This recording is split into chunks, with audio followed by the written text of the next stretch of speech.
भगवान बुद्ध की शिष्या थी विशाखा। कहते उसका पोता मर गया था।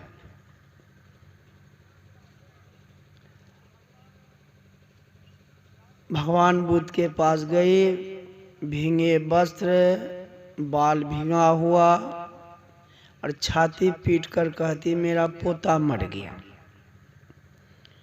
तो भगवान बुद्ध ने कहा कि विशाखे शांत हो जाओ,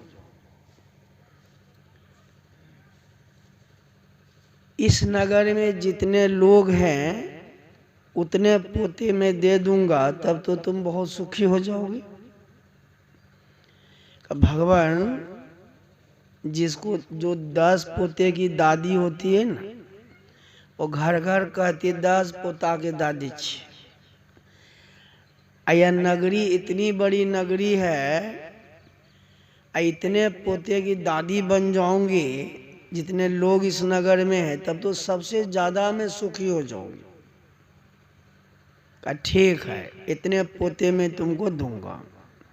पहले एक बात बताओ, इस नगर में लोग मरते भी हैं, रोज कितने लोग मरते हैं? कहा भगवान ये बहुत बड़ी नगरी है,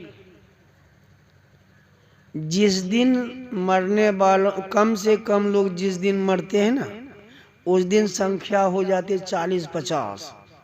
जिस दिन कम से कम लोग मरते हैं उस दिन संख्या हो जाती है 40-50।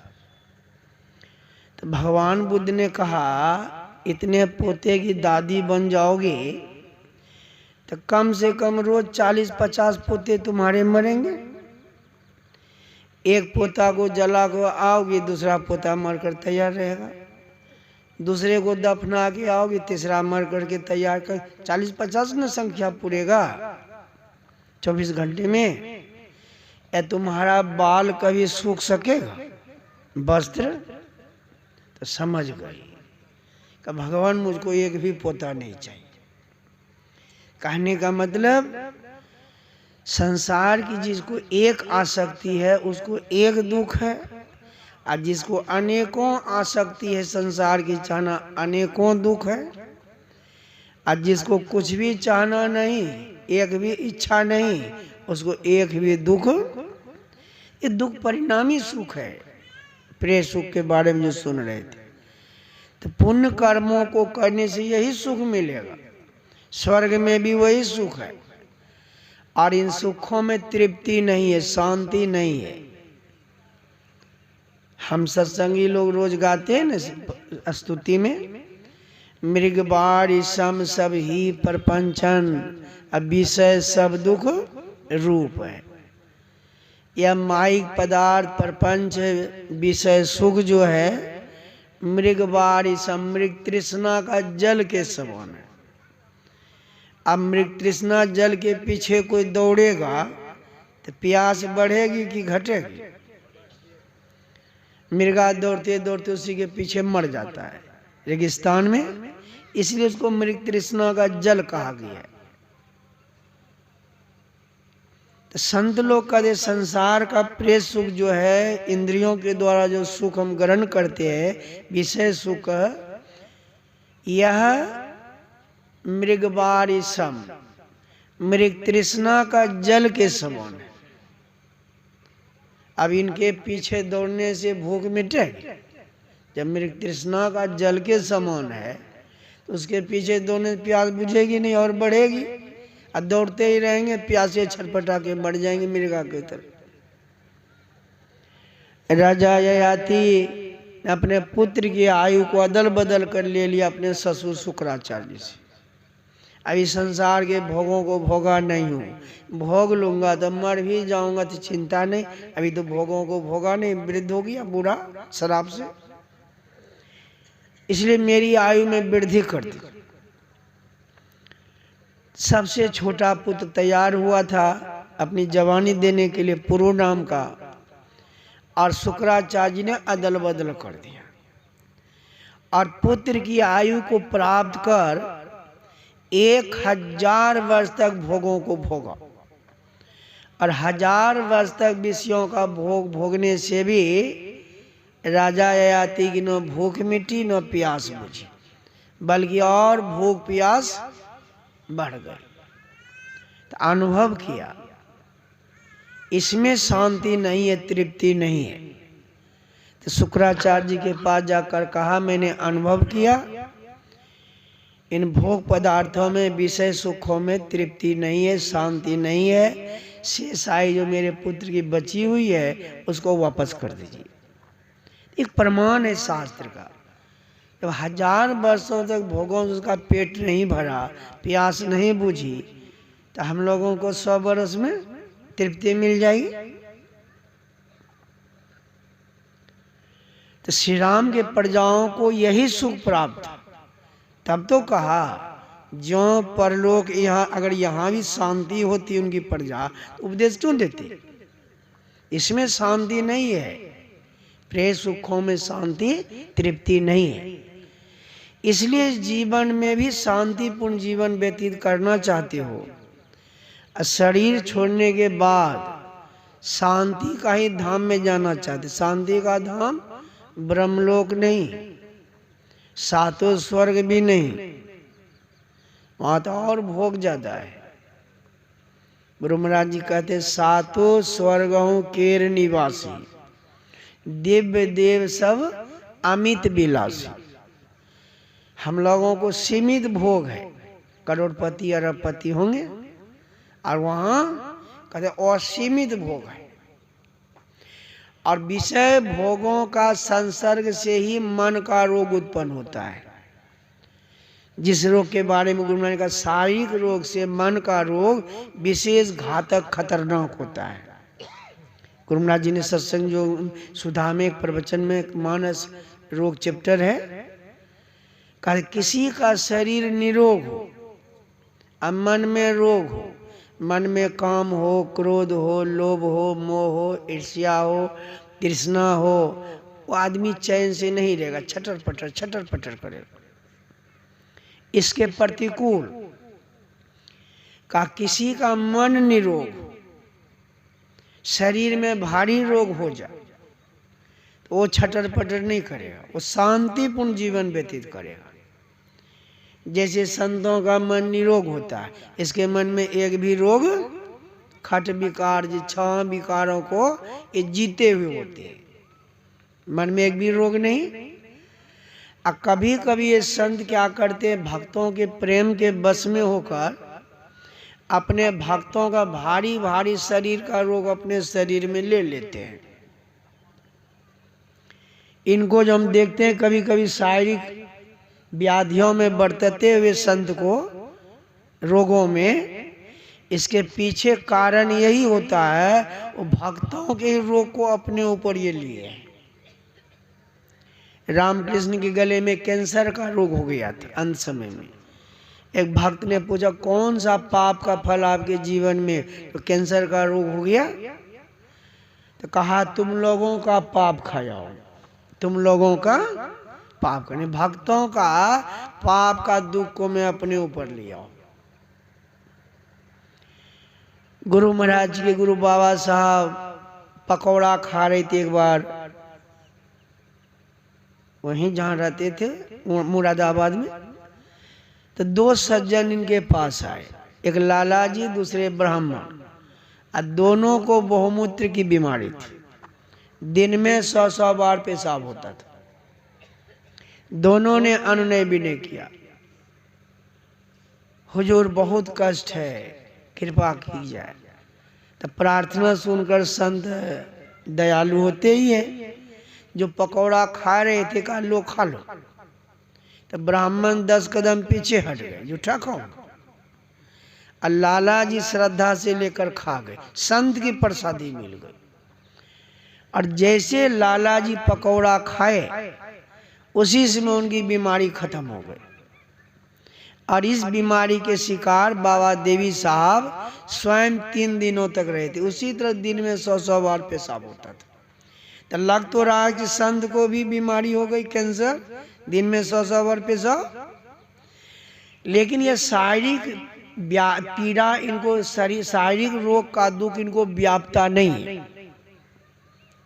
क्योंकि ये बड़े भजन के नशे में रहते हैं। संतों को कहा गया मध्य साधक, मध्य बड़े नशे में रहते। आज शिव चर्चा चली है, मुंगेर से ही आंधी उठी है और सब जगह ये आंधी चली गई। गोवा गया अगले साल तो वहां भी तूफान से भेंट हो गया। हाँ, मुंगेरे से उठा है, मुंगेरे से उठा है ये तूफान। चतुर तो जाती है ही, ऊपर ऊपर शास्त्र को पढ़ लिया और दिमाग लगा दिया। देखिए शास्त्र में लिखा है मध्य साधक, इसलिए मध्य का भी पान कीजिए, नहीं दारू भी पीजिए, खैनी बीड़ी सिगरेट सब नशा खाई सब फ्री है, ये अर्थ लगा लिया। शास्त्रों में है मत्स्य साधक, मछली साधक, इसलिए मछली भी खाइए, है ना। एक तो कहते देवघर वाला जो है अनुकुच कहते जलेर फल, जल का फल है मछली, खा। तब बंगाल में प्रचार है, दाल में भी पीस के दे देता है मछली, जल का फल है। ये भी कह रहा है, देखिए शास्त्र में लिखा मत मछली साध, ये मछली भी खाइए। फिर शास्त्रों में मांस साधक, इसका अर्थ लगा लिया मांस भी खाइए, सब कुछ फ्री है। और लोग सोचते उधर की भक्ति बड़ी सस्ती है, सब कुछ फ्री छो। इधर तो संत मत वाला के जो 6 महीना पहले छोड़ेगा तब दे तो दीक्षा, उधर सब कुछ फ्री। सस्ती भक्ति नहीं, बहुत महंगी पड़ेगी। जिन्होंने ऐसा अर्थ किया है उसको भी महंगा पड़ेगा, और जो उसके अनुसार चलेगा ना उसको भी महंगा पड़ेगा। क्या महंगा पड़ेगा पीछे मैं बताऊंगा। पहले ये बताता हो कि मांस साधक कहते किसको है, मध्य साधक कहते किसको है, और मछली साधक कहते किसको है। आगम सारे ग्रंथ है, उस ग्रंथ में देवी दुर्गा से भोला बाबा परिभाषा बताए हैं। मध्य साधक किसको कहते, सोम धारा छरेद, अमृत झर रहा है, अमृत बरस रहा है, कहां से, ब्रह्म रंगरान द्वारा नैन, ब्रह्म रंग के द्वार से अमृत बरस रहा है। सुखमन के झीना नाल से अमृत की धारा बह रही। जो साधक सुषुम्ना में प्रवेश कर जाता है, ब्रह्म रंग में प्रवेश कर जाता है, उसको ब्रह्म ज्योति ब्रह्मनाद रूपी अमृत प्राप्त होता है। और जो इस अमृत का पान कर जाता है, ज्योति नाद रूपी अमृत का पान कर जाता है, स्वएव मध्य साधक, इसको कहते हैं मध्य साधक। बड़े नसीब, अमृत कहाँ मिलेगा, ब्रह्मांड में जाएंगे तब ना, पिंड से ब्रह्मांड में। जब हम ब्रह्मांड में चले जाएंगे तो पिंड का दुख व्यापेगा, जागृत का दुख सपना में व्यापता है नहीं, इसलिए सारा ये शारीरिक दुख पीड़ा आपको नहीं व्यापेगी। डॉक्टर लोग इसे मद्य सुंघाते हैं, क्लोरोफॉर्म ईथर, अब बेहोशी अवस्था में ऑपरेशन करते हैं, चीर फाड़, तो ऑपरेशन करने की पीड़ा रोगी को व्यापता है क्योंकि नशा में है। लेकिन यह नशा कुछ घंटों के बाद उतर जाता है, फिर पीड़ा होने लग जाती है, फिर टैबलेट खाता है।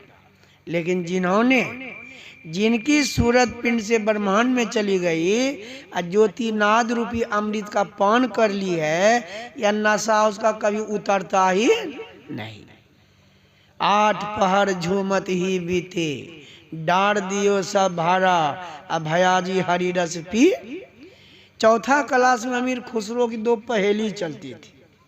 एक पहेली थी, एक थाल मोती से भरा, सबके सिर पर औंधा फिरा, चारों ओर वह थाली फिरे, मोती उससे एक न गिरे। इसका अर्थ प्राइमरी स्कूल का गुरुजी बताता था, ये बाहरी आकाश। अब समझ में आ रहा है, खुसरो की वाणी है, वो साधक थे बहुत बड़े, बाहरी आकाश नहीं। बाहरी तो आकाश बहुत टूटे फूटते लोग भी देखते हैं, ये आंतरिक आकाश की चर्चा करते। एक खोपड़ी को उल्टी थाली कही है, इसको उल्टा कुआं भी कहा। उल्टा कुआं गगन में तिस्मे जरे चिरा, गगन मंडल में औंधा कुआं।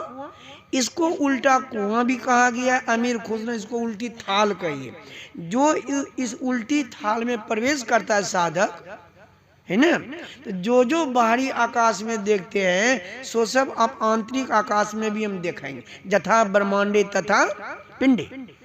और इस तरह की जब अनुभूति हो जाएगी तो गुरु महाराज ने कहा पहाड़ की चोटी पे चले जाओ या समुद्र की तलहटी में चले जाओ, यह अनुभूति बरकरार बनी रहेगी। ये चारों ओर वह थाली पूरे पीरे और मोती उससे एक न गिरे।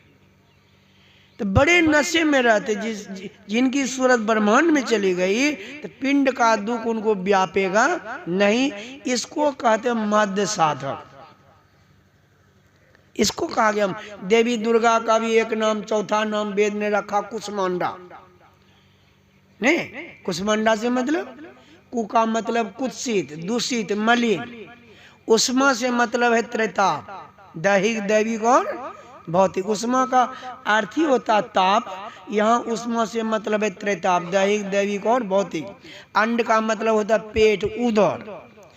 जिस संसार में त्रिताप परिव्याप्त है, यह संसार जिसके उदर में पेट में समाया हुआ है, वह शक्ति है कुष्मांडा। और जिस शक्ति को प्राप्त करने लेने पर जीव का त्रिताप मिट जाता है, उसको कहते हैं कुष्मांडा। सकल दृश्य निज उदर मेली सोबई निद्रा तजी जोगी। सारे ब्रह्मांडों को जोगी लोग अपने पेट में घुसाकर निठा नींद से सो जाता है। इस शरीर संसार से बेखबर हो जाता है, शरीर संसार का दुख उनको व्यापता। इसको कहा गया मध्य साधक। अर्थ लगा लिया दारू भी पियो, हमको मुठिया दो, पूरा परिवार चलेगा। पतियों पत्नी गुरु आई, बेटो पुत हो पुता भी, हमको बोलने में कोई अथी नहीं। ये मध्य साधक है। मछली साधक किसको कहते? मछली खाओ। गंगा यमुनयोर मध्य मत्स्यो दो चरता सदा अत मत्स्यो खादियेति स्व एव मत्स्य साधक। गंगा जमुना में दो मछलियां सदा विचरण करती रहती है, तैरती रहती है। इन दोनों मछलियों को जो खा जाता है तो मत्स्यो खादियेति, इन दोनों मछलियों को जो खा जाता है स्व एव मत्स्य साधक, इसको कहते हैं मछली साधक। दाईं ओर गंगा, बाईं ओर जमुना। राजयोग में, हठ योग में उल्टा दिशा में पिंगला कोई वहां कही गई है गंगा की था, ईड़ा को गंगा, पिंगला को जमुना कहा गया है, लेकिन राजयोग में उल्टा है। तो ये दाईं ओर गंगा, बाईं ओर जमुना, इसमें जो आज्ञा चक्र से पावर जुड़ा हुआ, शक्ति जुड़ी है, जिसको दृष्टि कहते हैं, यही है गंगा जमुना की दो मछली। और दोनों दृष्टियों का निरोध कर लेना है ना, दोनों दृष्टियों का निरोध। जब दोनों दृष्टियों को जोड़ लेंगे, यह शक्ति सिमट कर पिंड से ब्रह्मांड में चली जाएगी, सरस्वती नदी में प्रविष्ट कर जाएगी। यह है गंगा जमुना की दो मछलियों को खा जाना, इसको कहते हैं मछली साधक।